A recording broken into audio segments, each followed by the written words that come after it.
Welcome to Linear Measure. Today we're going to talk about measuring on segments. So let's start by talking about naming a segment. We have talked about this a little bit already. All you have to do is write the two letters that are at the beginning and the end of the segment and draw a line with no arrows over it. So if here is my segment, starts at A, ends at B, you just call it segment AB with a line and no arrows over it. So that refers to naming a segment. If I were asking you a question how long segment AB is, we would just do AB with no line over it.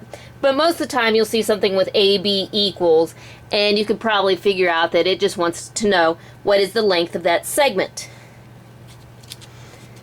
So we're going to start with looking at rulers. So let me see if I can scroll in on this. We're going to start with the easy one. You guys should have done quite a few with centimeters and millimeters. Each of these marks here are going to be centimeters. I know it always says millimeters, but that means each of the little marks are millimeters. If you remember, each of the little marks stand for a tenth of a centimeter. So we know we're just a little bit past 2. It looks like B is at approximately this third line past 2, so that would be considered 2.3 centimeters. So the centimeters are the ones that are real easy to read. Now let's go down to the inches. This one we normally have to explain a little bit. If you remember, the biggest line is always ½ an inch. And then the next line down would be a 1/4 inch. So that'd be 1/4. This would be 3/4. And then the next one would be an 1/8 of an inch. So 1/8. That'd be 2/8, 3/8, 4/8, 5/8, so on and so forth. And the very littlest ones here, if we're counting every single little mark, that would be 1/16 of an inch. So what we want to look at, we know it's just a little past 1 inch, and the B is pointing to this mark. It's not quite the smallest mark, it's the next smallest mark, and so we talked about that next one would be 1/8 of an inch. So this would be 1 1/8 inches. So again, that's 1/8. These are each 1/16. That's 1/4, and then the 1/2. So let's scroll out and talk more about algebra and how that enters into geometry.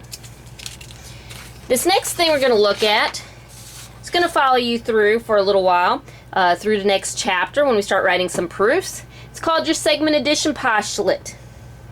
If Q is between P and R, then PQ plus QR equals PR.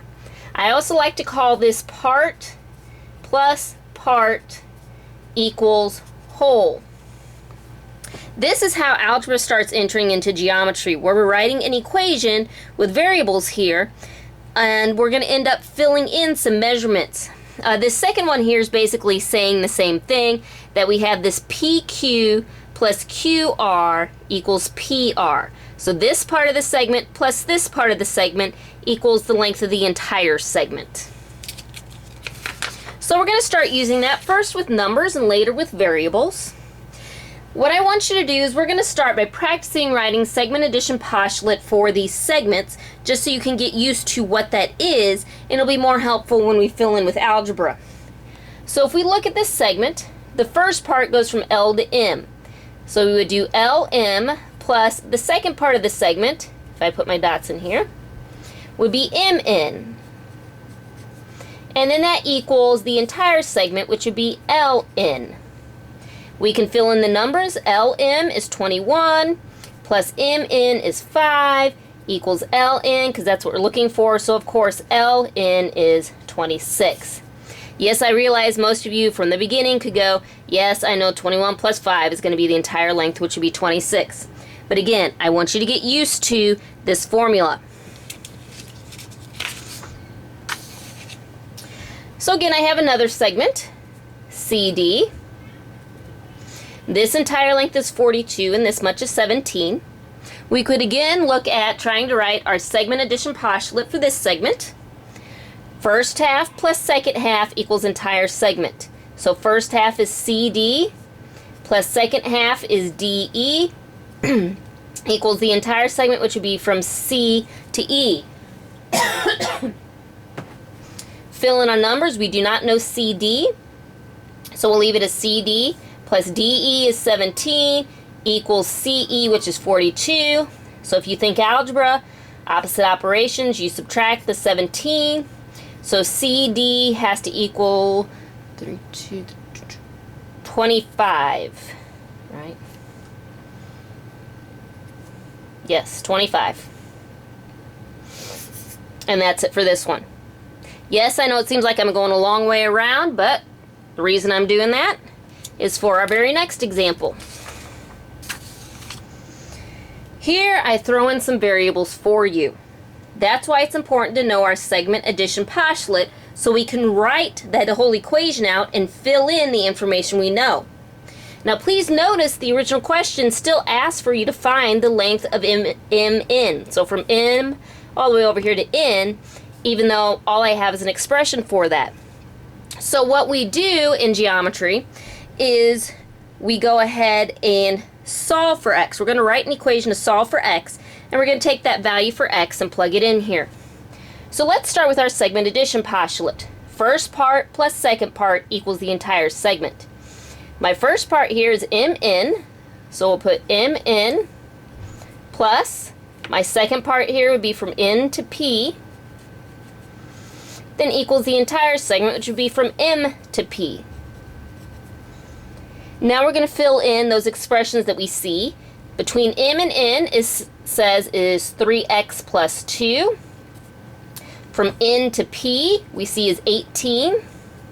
And then from m to p is 5x. Now we need to look at this and go through our steps of solving an equation. So we're going to start with, we need to combine like terms here. So our like terms are 2 and 18. So we get 3x plus 20 equals 5x. Now we have a variable on both sides.